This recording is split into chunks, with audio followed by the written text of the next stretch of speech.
Salut à toutes et tous, c'est en gare de Bertry qu'on vous accueille pour cette nouvelle saison de la balade de l'été. On va vous emmener en randonnée de gare en gare avec le concept train et sac à dos.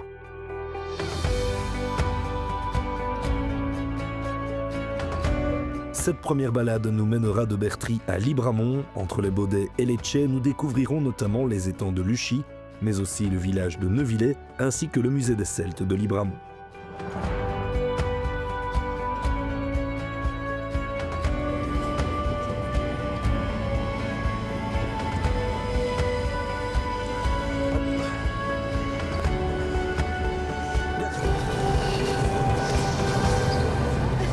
Et en gare de Bertry, nous sommes accueillis par Aurèle et Fabienne. Bonjour à toutes les deux. Bonjour. Alors Aurèle, ce concept train et sac à dos, peux-tu nous l'expliquer ? Oui, bien sûr. Donc, le concept de train et sac à dos, ce sont des randonnées qui connectent entre elles les gares de la province du Luxembourg, un petit peu la province de Namur. Donc, en tout, ce sont 12 gares qui sont connectées par 16 itinéraires. Il y en a certains qui ont plusieurs variantes, donc c'est pour ça qu'il y a plus d'itinéraires que de gares. Alors, ce sont des itinéraires qui vont de 12 à 62 km, donc il y a vraiment pour tous les goûts et une grande diversité aussi en termes de paysages, puisqu'on va vraiment du nord au sud et que le fait d'utiliser le train permet de parcourir des distances qui ne sont pas en boucle. Donc, on descend à une gare, on randonne et on reprend le train pour remonter d'où on vient. Alors tu disais 16 itinéraires dont on va en faire 8 qui traversent la Famenne, l'Ardenne mais également la Gaume. Voilà, c'est ça. Donc on a été plusieurs partenaires à développer ce produit-là. Donc la Grande Forêt de Saint-Hubert, le GAL Parc Naturel Ardennes Méridionale, le GAL Parc Naturel de Gaume et le GAL Nov-Ardennes dont je représente aujourd'hui. Et ça vient d'où cette idée de concept train et sac à dos ? C'est de développer un produit sans voiture, qui est plutôt inédit sur le territoire. On a toujours l'habitude de devoir se déplacer en voiture. Donc là, le but, c'était aussi d'attirer un autre type de touriste, plus citadin, qui n'a pas forcément de voiture à disposition tout le temps, et donc qui va pouvoir venir passer un ou plusieurs jours sur notre territoire grâce à la mobilité douce aussi, quoi. Ok. Et pour nous guider tout au long de ces balades, c'est Fabienne qui sera donc notre guide. Fabienne, la rando, la guidance, c'est quelque chose que tu connais très bien à travers une de tes activités. Oui, effectivement, Antoine, moi je suis guide de randonnée breveté. Je suis guide de rivière pour le parc national Vallée de la Semois. Et donc la rando, la guidance, c'est mon dada. D'ailleurs, je fais aussi de la randonnée équestre si jamais ça vous intéresse. Et puis voilà, moi je suis vraiment ravie de vous guider tout au long de l'émission, tout au long de cet été 2025.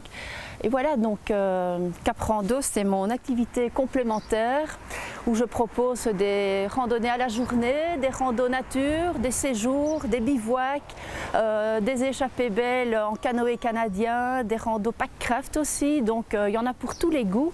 Et il y a un mot d'ordre chez Cap Rando, c'est bienveillance, convivialité et dépaysement. On aura l'occasion d'en parler pendant cette balade. Oui. Bon, on va pouvoir entamer cette balade de l'été qui ressemble plus à une balade de l'automne. Ça caille un peu ce matin, donc on va se réchauffer en se mettant en route. Oui, super. Parfait. Aurèle, on aura l'occasion de te retrouver plus tard sur une autre émission. À bientôt. Merci Aurèle, merci. On peut y aller. Bonne balade.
Alors Fabienne, tu me disais, ça fait 1 an et demi que tu as lancé Cap Rando avec ton mari.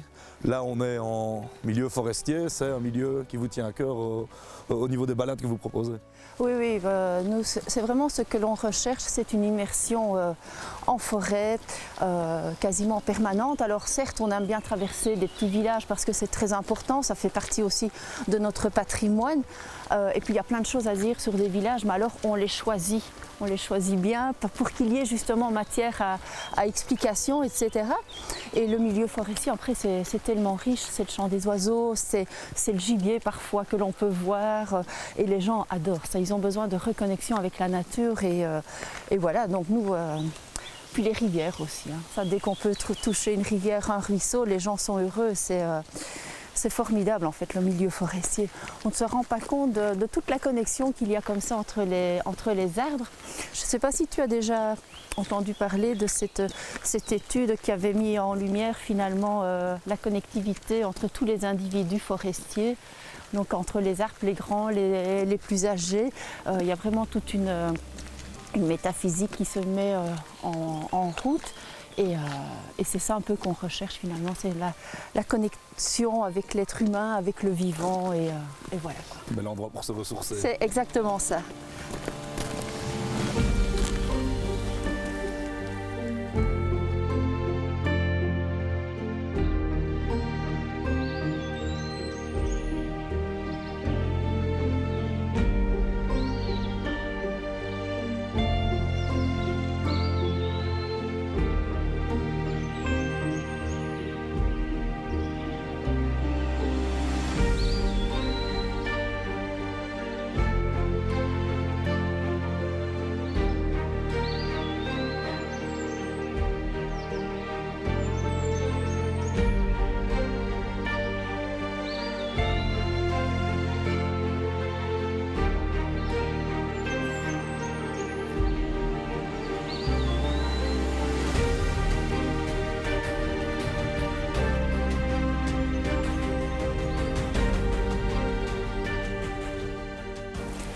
Allez, viens Antoine, on est ici à la réserve naturelle de Luchy. Ouais. Et à mon avis, je ne serais pas étonnée que mon ami Philippe Brocard soit occupé à observer les oiseaux. Eh bien, on va aller le rencontrer s'il est là.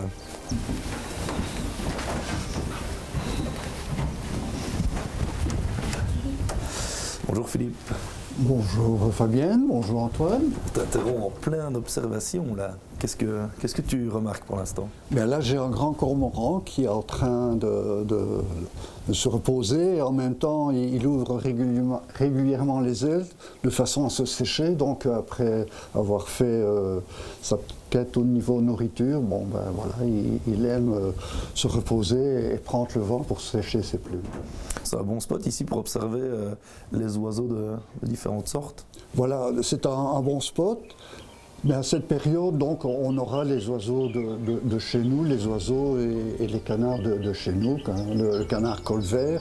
Il y a quand même un filigule morillon, donc c'est un canard qui est aussi assez commun chez nous, mais enfin pas partout. Dans le temps, on observait encore bien les limicoles, les chevaliers, etc. Tu en as encore Oui, je dirais que maintenant c'est un peu plus compliqué puisque le plan d'eau est relativement haut et pour avoir le passage de ces limicoles, mais qui sont passés, hein, là maintenant il est trop tard, la migration est finie pour eux, mais il faut des berges où on va rencontrer des vasières de façon qu'ils puissent se nourrir, quoi, qu'ils puissent se nourrir. Donc ici on aura beaucoup de canards colverts. Et actuellement, on aura principalement les mâles ici, les femelles vont rester cachées pour la sécurité des petits. Quoi. Oui. Est-ce que ce spot ici pour les observations était encore plus riche à une certaine époque? Oui, il était plus riche à une certaine époque, surtout au niveau, à l'époque des trains à vapeur. Donc là, ça nous conduit après 1930, puisque la construction a démarré en 1930. Et là, donc, c'était une réserve d'eau qui a été construite pour alimenter donc, les trains à vapeur. Et cette réserve d'eau allait jusque Bertry. Donc là, ils pompaient régulièrement, on avait un niveau d'eau qui était régulièrement différent au cours de l'année, ce qui nous permettait d'observer bien plus de choses, et ça a duré jusqu'aux années 60, 56 exactement, où c'était au niveau des trains à vapeur, ça s'est terminé pour être remplacé par les trains électriques. Mais ils ont continué à réguler le niveau d'eau, et ça c'était très important. Bon, on va te laisser poursuivre ton observation, Philippe. Et nous Merci. allons poursuivre notre rando. Oui, on te suit. Dis salut Philippe, merci. Hein. Oui, Merci, au Philippe. revoir, À bientôt. bonne continuité dans vos observations et dans votre périple. Salut. Au revoir.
Alors Fabienne, on a quitté les étangs de Luchy, mais on arrive directement au mares de Ukeni. Et le moins qu'on puisse dire, c'est qu'on entend et on observe beaucoup de choses ici. Hein. Oui, mais c'est extraordinaire ici, la vie de cet écosystème. Tu entends les grenouilles, hein, les grenouilles vertes. Les oiseaux s'en donnent à cœur joie. Il y a des ditiques aussi, il y a des plantes. La boule est tourbeuse, mais c'est un endroit vraiment très intéressant et on y ferait bien une petite méditation. Hein. C'est vraiment trop beau ici. Regarde Parce là-bas. qu'on entend énormément les grenouilles, on entend aussi beaucoup d'oiseaux. Hein. Oui, oui. Le chief chaf, c'est le pouillot véloce. Chief chaf. En fait, il fait l'essuie-glace. Ah ouais. Chief chaf.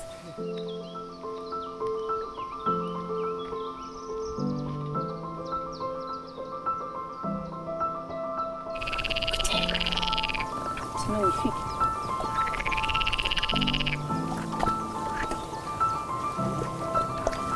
Viens Jim.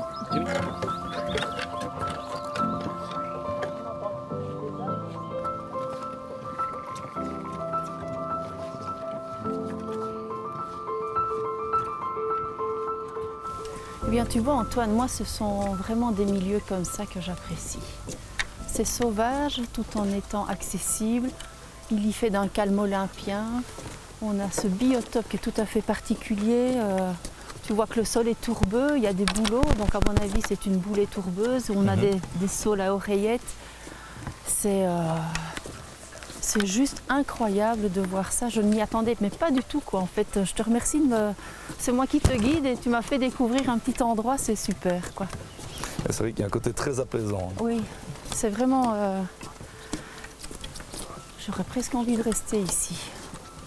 Par contre, si on reste, il y en a une qui va sauter Oui. dans l'eau, donc on va peut-être poursuivre. Oui, et parce que puis, je vois que Jenny est On a encore un impatiente. peu de route malgré tout.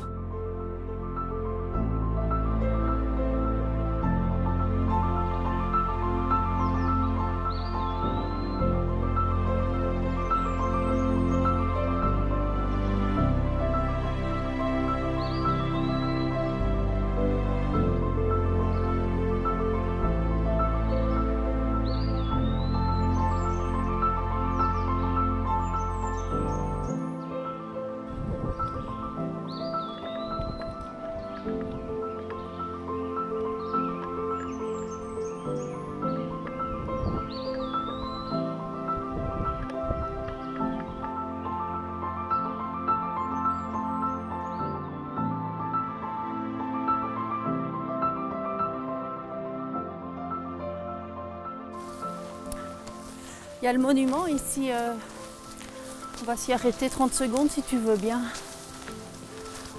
Témoin du passé, je trouve que c'est toujours intéressant, en tous les cas, de leur rendre hommage. Monument d'Avreux.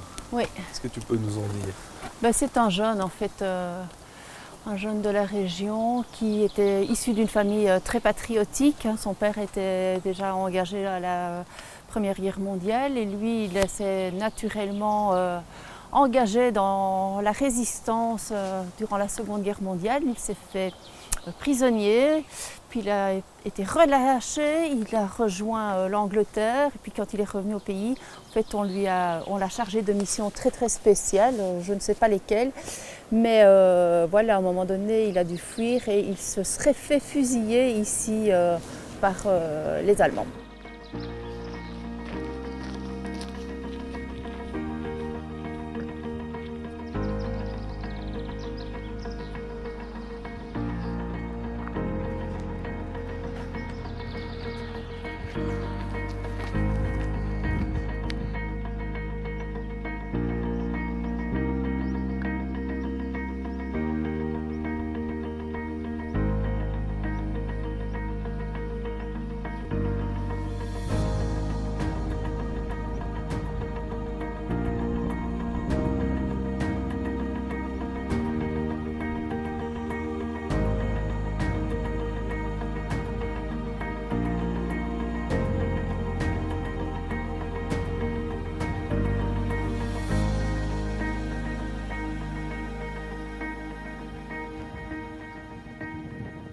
Nous voici à Neuvillers, Fabienne, c'est le premier village que l'on rencontre depuis notre départ de Bertry. Mais oui, c'est Neuvillers, un village typiquement ardennais, parce que voilà, il fait partie de la commune de Libramont. Et ça vaut parfois la peine de traverser malgré tout des villages, parce qu'on apprend finalement sur l'histoire de nos grands-parents, qui étaient tous agriculteurs, ou pour la plupart. Et puis tout à l'heure tu parlais de Bertry, mais c'est vrai que Bertry c'est pareil, quoi. On ne l'a pas évoqué, mais tu as le village de Cugnon, Mortehan, qui font partie de la commune de Bertry et qui sont sur la vallée de la Semois. Ce sont des petits bijoux à eux seuls, quoi. Des petits villages paisibles. Ouais, donc les villages autour de Bertry et Libramont valent le détour évidemment. Et ici, on les appelle les Tchais, les habitants de Neuvillers, les chats. Oui, oui. Tu sais pourquoi? Mais écoute, je n'en sais pas trop grand-chose, si ce n'est qu'il semblerait qu'au XIIe siècle, il y avait un château et qu'il s'appelait les Tchetreuils, je crois. Ah ouais. Et qu'en fait, de ce Tchetreuil serait devenu les Tchais, qui veut dire les chats. Mais on récupère tout en Belgique, puisqu'il y a la fameuse bière, la chatte. Je ne sais pas si tu connais. Ça me dit quelque chose. Ça te dit quelque chose, voilà. Ça vient de là. Bon, on aura l'occasion peut-être d'y faire un petit tour tout à l'heure. Ça va, c'est pas dangereux de venir au pays des chats avec Jimmy, un chien? Elle n'est pas en territoire hostile, j'espère. Non, je pense pas.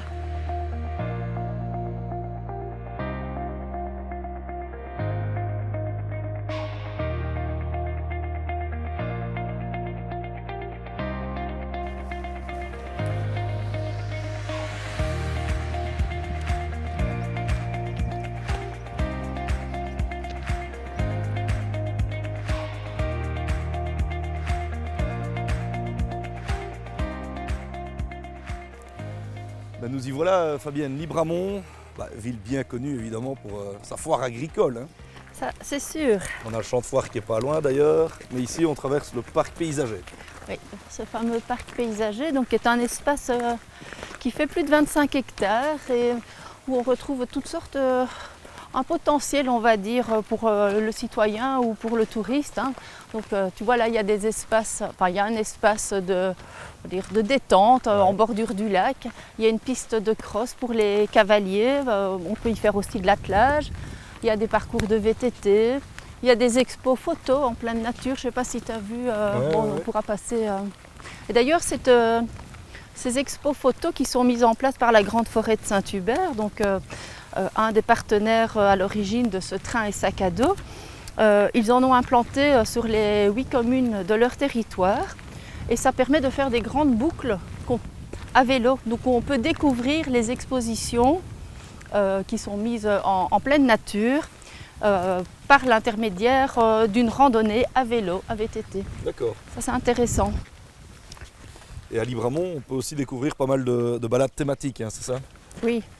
Oui, ben en fait, Libramont, ils sont assez forts, je trouve, pour développer des balades familiales, des balades didactiques. Donc ce sont des petits kilométrages, donc c'est accessible à tout le monde. Il y en a même certaines qui sont accessibles avec des poussettes. D'accord. Et elles traitent de différents sujets que je trouve très intéressants. Par exemple, il y en a une qui retrace, qui rend hommage en tous les cas aux agriculteurs ardennais. Il y en a une qui rend hommage quelque part à Marie Howe, donc cette artiste peintre originaire de Libramont. Et donc en fait ils ont trouvé une identité propre, je trouve, à Libramont pour développer le tourisme. Voilà, je trouve qu'il y a un chouette potentiel à Libramont.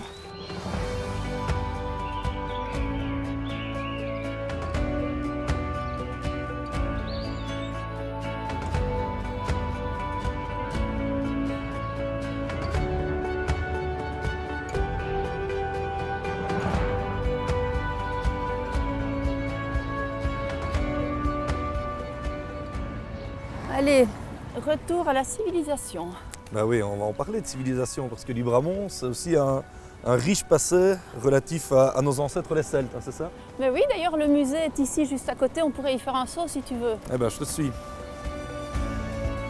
Viens, Jimmy.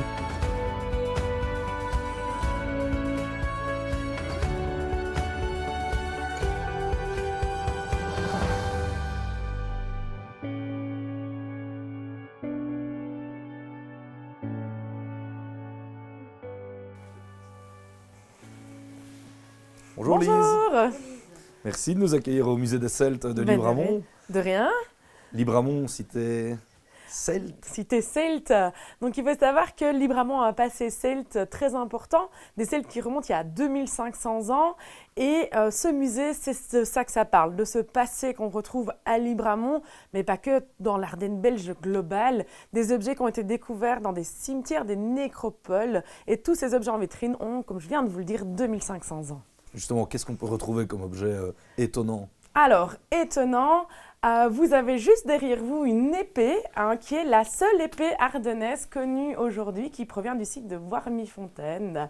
Et on a aussi une paire de boucles d'oreilles en or. Vous allez aussi pouvoir retrouver toute une série de céramiques, toute une série de bijoux tels que le torque, le bracelet. On va aussi mettre une grosse emphase sur les nécropoles. Donc comment est-ce qu'on fouillait? Qu'est-ce qu'on va y retrouver dedans? Quel genre? Est-ce qu'on a de l'inhumation, de l'incinération? Et parfois des objets aussi un peu plus prestigieux, dont un objet qu'on appelle la phalère, qui est un élément décoratif qu'on va retrouver au niveau, entre autres, du torse du cheval. Et on sait que ces objets, ils ont été réalisés à l'aide d'un compas. Quel est le message que vous essayez de transmettre aux gens qui visitent ce musée? Alors déjà, le premier message, c'est que les Celtes ne sont pas ce que l'on croyait. Moi, j'ai appris à l'école quand j'étais toute petite que les Celtes, c'est un barbare chevelu, poilu, qui combattait torse nu. On se rend compte qu'en fait, pas du tout. C'est une civilisation développée. Ils ont l'armure, la cotte de maille, le bouclier. Ils ont des objets très fins. Cet objet qui est fait au compas, la petite paire de boucles d'oreilles en or, c'est minuscule. On est sur un peuple civilisé avec une stratigraphie sociale qui, même si elle commence à être connaître, pose encore des questions. Mais l'idée est de ressortir avec, ben voilà, le celte, moi j'ai appris ça, mais dans les faits, c'est pas du tout ça. Et en plus, on en retrouve chez nous, ici en Ardennes. On se dit un peu, en Ardennes, il n'y a pas grand-chose à part des forêts. Ben non, il y avait cette population qui était présente. D'accord. Fabienne, je te propose de jeter un petit œil dans ce musée avant de poursuivre notre balade. Oui, super. Ben, Merci, bonne Lise. visite. Ça va, merci.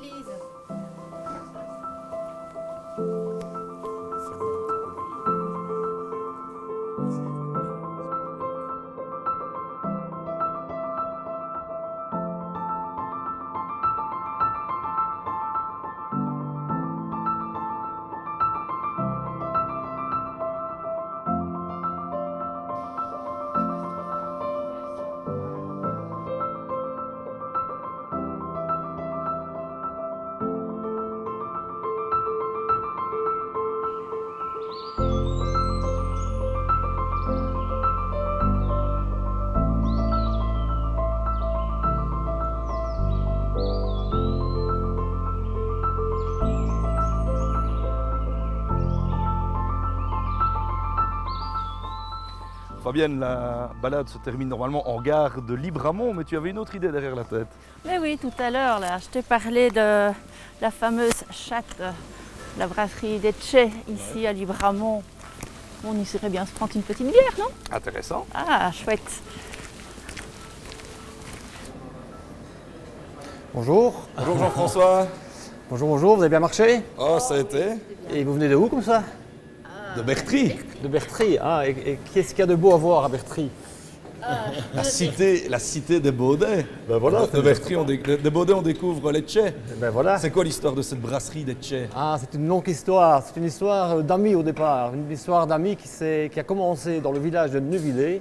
Et d'ailleurs, pourquoi l'Etche? Ben, tout simplement parce que les habitants de Neuvillers s'appellent les chats. Et en wallon, ben, un chat s'appelle un tché, en tout cas à Neuvillers.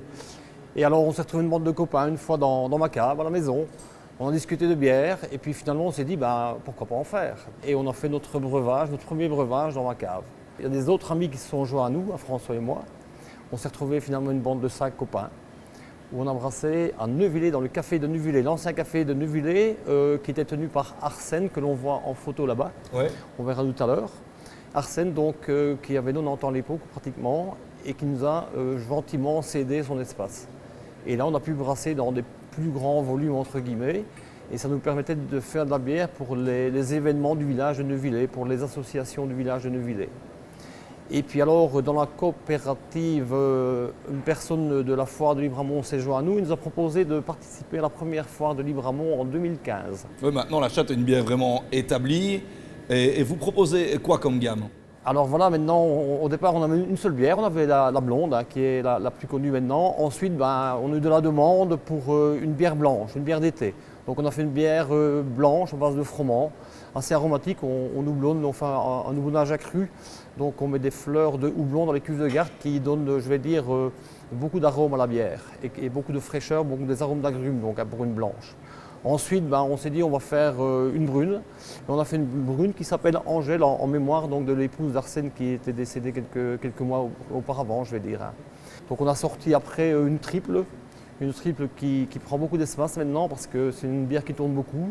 Ensuite, on a fait une pils aussi. On a fait une pils pour les événements qu'on ne propose qu'en fût. Et par la suite, on a fait une bière fruitée pour compléter la gamme, je vais dire. Il y en a pour tous les goûts. Hein.